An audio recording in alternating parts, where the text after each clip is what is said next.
আসসালামু আলাইকুম ওয়া রাহমাতুল্লাহ।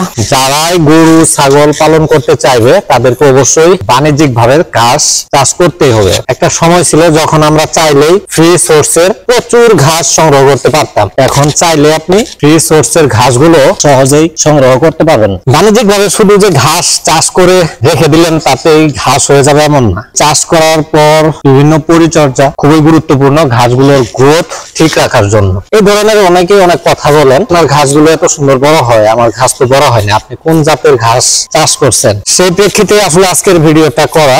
আমি যে ঘাসগুলো চাষ করছি এই ঘাসটা একদম অরিজিনাল যে নেপিয়ার ঘাসটা আছে সেই ঘাস, হাইব্রিড কোনো ঘাস না। সাধারণ যে নেপিয়ার এই ঘাস থেকে আরো অনেকগুলো জাত তৈরি করা হয়েছে, যেমন পাকচং, গুয়াতিমালা। এটা হলো একদম অরিজিনাল নেপিয়ার ঘাস।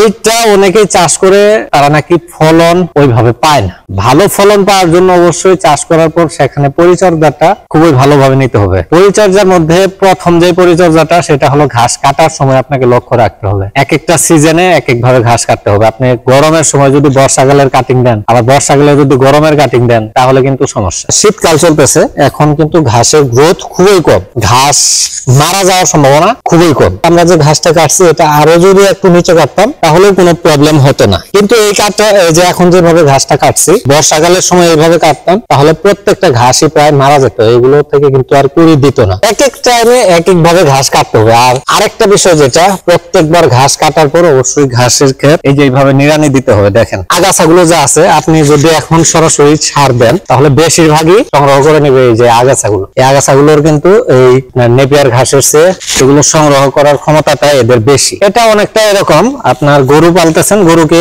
ঠিক মতো আপনি কৃমিনাশক খাওয়ান না, আপনি যতই ভালো ভালো খাবার গরুটাকে খাওয়ান না কেন এটা গরুর শরীরে অবজর্ব করতে পারে না, সবগুলো কৃমিতেই খেয়ে ফেলে। তো এরকম আপনার জমিতে যদি এরকম আগাছাগুলো থাকে ওই সারগুলো আগাছায় খেয়ে ফেলবে। এই জন্য অবশ্যই আগে ঘাস কাটার পর প্রথমে আগে নিড়ানি দিতে হবে, নিড়ানি ছাড়া সার দেওয়া যাবে। আরেকটা বিষয় অবশ্যই মাথায় রাখতে হবে, জমিটা যেন সবসময় রস থাকে। এই যে এখন হলো শীতকাল, এই সময়টাতে এদের জন্য পানিটা খুবই গুরুত্বপূর্ণ। তার কারণ প্রত্যেকটা ঘাসেরই মধ্যে আপনার 70 থেকে 80% বেশি থাকে পানি। এই পানিগুলো তো অবশ্যই আর মাটি থেকে সংগ্রহ করে। আর এই সময় যেহেতু পানির স্তরটা নিচের দিকে থাকে তাই অবশ্যই ঘাসের ক্ষেত্রে পানিটা সঠিক সময়ে দিতে হবে। আমরা এই যে কিছুদিন আগে একবার পানি দিছিলাম, এখন এই যে এতটুকু নিরানো হলে আমরা আরেকবার পানি দিতে পারি। ঘাসের ক্ষেত্রে কখন কোনটা প্রয়োজন হয় এটা আপনারই মাথায় রাখতে হবে। এই শীতের দিনে পানি বেশি দেওয়া লাগবে, এই জন্য যদি আপনি ভাবেন যে পানি একদম বেশি করে দেবো তাহলেও কিন্তু সমস্যা। আমরা যদি পানি বেশি দিই তাহলে আমাদের কোনো সমস্যা হয় না। তার কারণ কি? এর কারণ হলো এই যে পদ্ধতিটা, আমরা যে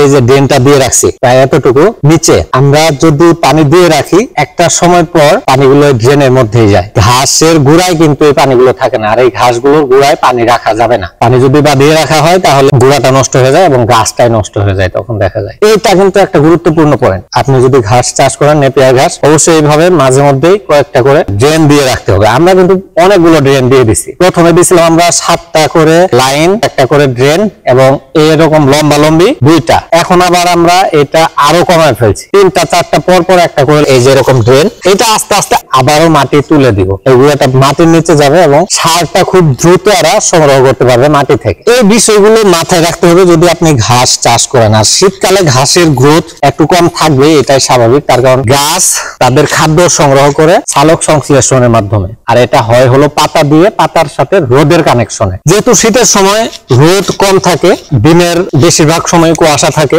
রোদ যদি না থাকে তখন এরা খাদ্যটা তৈরি করতে পারে না। খাদ্য যেহেতু কম তৈরি হয় তাই ঘাসের গ্রোথটাও কম থাকে। তবে পরিচর্যাগুলো সঠিকভাবে করতে পারেন তাহলে আশা করা যায় সাধারণভাবে যে ঘাসের ফলন হয় তার চেয়ে একটু হলেও ঘাসের ফলন বেশি হবে। আজকের মতো ভিডিওটি এখানেই শেষ করে দিচ্ছি, দেখা হবে পরবর্তী কোনো ভিডিওতে। এই পর্যন্ত আল্লাহ তাআলা আপনাদের সকলকে সুস্থ ও সবল রাখুক এই কামনাই করি। আসসালামু আলাইকুম ওয়া রাহমাতুল্লাহ।